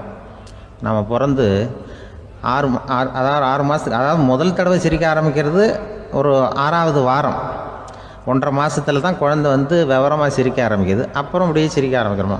அதையெல்லாம் இப்போ கணக்கு எடுத்துருக்குறாங்க. ஒரு குழந்தை ஒரு நாளைக்கு 200 தடவை சிரிக்குதான் ஒரு குழந்தை. பெரியவங்கள்லாம் 15 தடவை சிரிக்கிறாங்களாம். 200 தடவை சிரிச்சுக்கிட்டு இருந்த நாம் அப்படியே குறைஞ்சி 15 ஆகிட்டு. அதனால தான் இருதய நோயெல்லாம் வருது, ஹார்ட் அட்டாக்லாம் வருதுன்னு கண்டுபிடிச்சிருக்கிறாங்க. 200 சிரிப்புக்கு வந்து அது வந்து இயல்புத்தன்மை, மனுஷனுடைய இயல்புத்தன்மை சிரிக்கிறது. அதுக்கு ஜோக்கே தேவைப்படாது. ஆனால் இப்போ காலங்காலமாக நாம் என்ன போதிக்கப்பட்டு வந்திருக்கிறோம்னா, சிரிப்புங்கிறது ஒரு பாவமான செயல். ஒரு முதலாளிக்கு முன்னாடி தொழிலாளி சிரித்தா மரியாதை குறைச்சல், ஒரு கணவனுக்கு முன்னாடி மனைவி சிரித்தா மரியாதை குறைச்சல், அது மாதிரி ஒரு வாத்தியாருக்கு முன்னாடி பையன் சிரித்தா மரியாதை குறைச்சல், ஒரு ஆஃபீஸருக்கு முன்னாடி பியூனு சிரித்தா மரியாதை குறைச்சல், இப்படின்னு சொல்லி சிரிப்புங்கிறது ஏதோ மரியாதை குறைவான செயல்னு காலங்காலமாக நாம் போதிக்கப்பட்டு வந்திருக்கிறோம். இப்போ மரபு ரீதியாகவே அந்த சிரிப்பு வந்து நம்மகிட்ட சிறைப்பட்டுருக்குதான், அடங்கி போச்சு. அந்த சிறைப்பட்டிருக்கிற சிரிப்பை வெளியில் கொண்டு வர்றதுக்கு தான் ஜோக்குன்னு ஒரு சாவியை போட வேண்டியிருக்கு. வேறு இந்த ஜோக்குக்கும் சிரிப்புக்கும் சம்மந்தம் இல்லை. அதை ஏற்கனவே இருக்கிறத வெளில கொண்டு வரதுக்கு ஒரு சாவி மாதிரி உபயோகப்படுதுன்னு இப்போ அதை பற்றி ஆராய்ச்சி பண்ணுறவங்களாம் சொல்கிறாங்க. ஏன்னா சிரிப்புக்கு ஜோக்கு தேவைப்படாது. இப்போ ஒரு குழந்தை தொட்டிலில் படுத்துருக்குன்னு வைங்களேன், குழந்தை தொட்டிலில் இருக்குது, அது முகத்துக்கிட்ட போய் ஒரு கிளுகிழு போய் ஆட்டுங்க சிரிக்கும். அந்த கிளுகிழுப்பை சத்தமே சிரிக்க வைக்கிறதுல அதுதான் மனுஷனுடைய இயல்புத்தன்மை. அது என்ன ஜோக்கா? அது சத்தம். ஒரு கிளுகிழுப்பையை கொண்டு போய் குழந்தை முகத்துக்கிட்ட ஆட்டினா சிரிக்குதே, அதுதான் இயல்புத்தன்மை. அதே கிளுகிழுப்பையை ஒரு தாத்தா மூஞ்சிக்கிட்ட ஆட்டுங்க, கோவம் வந்துடும், அடிக்க வருவார். என்னடா விளையாட்டு இது அப்படிம்பாரு. ஏன்னா அவர் சிரிச்சுக்கிட்டு இருந்தவர், அப்படி இருந்தவர் ஒரு காலத்தில். ஒரு கிளுகிழுப்பைக்கு சிரித்தவர் ஒரு காலத்தில் இப்போ கோவப்படுறாருன்னா அந்த அளவுக்கு நம்ம மாறி போயிட்டே வந்துக்கிட்டு இருக்கிறோம். அதனால் அந்த இயல்புத்தன்மை மாறாமல் இருக்கணுங்கிறது ரொம்ப முக்கியம். அதுக்காக எல்லோரையும் குழந்தையாக்க முடியாது. மனுஷன் எல்லோரும் இனிமேல் வயசுங்கிறது கூட ஆகிட்டே தான் இருக்கும். அதுக்காக குறைச்சிக்கிட்டே போக முடியாது. அதுக்கு யாராவது மருந்து கண்டுபிடிச்சாதான் உண்டு. ஆனால் ஒருத்தர் மருந்து கண்டுபிடிச்சாராம், சொல்லுவாங்க. ஒரு டாக்டர் ஒரு மாத்திரை கண்டுபிடிச்சாராம். ஒரு மாத்திரை சாப்பிட்டா ஒரு வயசு குறையும், ஒரு மாத்திரை சாப்பிட்டா ஒரு வயசு குறையும் அப்படின்னு ஒரு மாத்திரையை கண்டுபிடிச்சிருக்காரு. ஒரு பாட்டி அம்மா, 90 வயசு பாட்டி, அது போயிருக்கு. அதே டாக்டர்கிட்ட போய், ஐயா எனக்கு ஒரு பாட்டில் மாத்திரை கொடுங்க, இந்த வயசு குறையிற மாத்திரை அப்படின்றது. அவர் ஒரு பாட்டில் கொடுத்தாரு மாத்திரை. பாரும்மா பாட்டியம்மா, ஒரு மாத்திரை சாப்பிட்டா ஒரு வயசு குறையும், எடுத்துகிட்டு போகணும்னு கொடுத்துருக்காரு டாக்டர். அந்த 90 வயசு பாட்டி எடுத்துகிட்டு வீட்டுக்கு வந்துட்டு மறுநாள் அதே டாக்டர்கிட்ட போயிருக்கு. 30 வயசு பொண்ணாக போச்சான். 30 வயசு பொண்ணாக மாறி அதே டாக்டர்கிட்ட போயிருக்கு. இடுப்பில் ஒரு கை குழந்தை, அது சட்டை கிட்ட போடாமல் கட்டவரில் வாயில் வச்சுட்டு உட்காந்துருக்கு. நேராக டாக்டர்கிட்ட போய், டாக்டர் நேற்று வந்தேன், ஏதோ ஒரு மாத்திரை சாப்பிட்டா ஒரு வயசு குறையினீங்க, நான் ஏதோ ஒரு ஆர்வத்தில் ஒரு 30-40 மாத்திரை சாப்பிட்டேன், இப்படி ஆகிட்டேன் அப்படின்னு. இப்போ டாக்டர் சொல்லியிருக்காரு, இதுக்கு ஏமா வருத்தப்படுற, எல்லோரும் வயசு குறையணும்னு தான் நினைக்கிறாங்க, உனக்கு வயசு குறைஞ்சிட்டுது, நீ சந்தோஷப்படு, இதுக்கே மறுபடியும் என்னட்ட வந்திருக்கிற அப்படின்னாரான் டாக்டர்.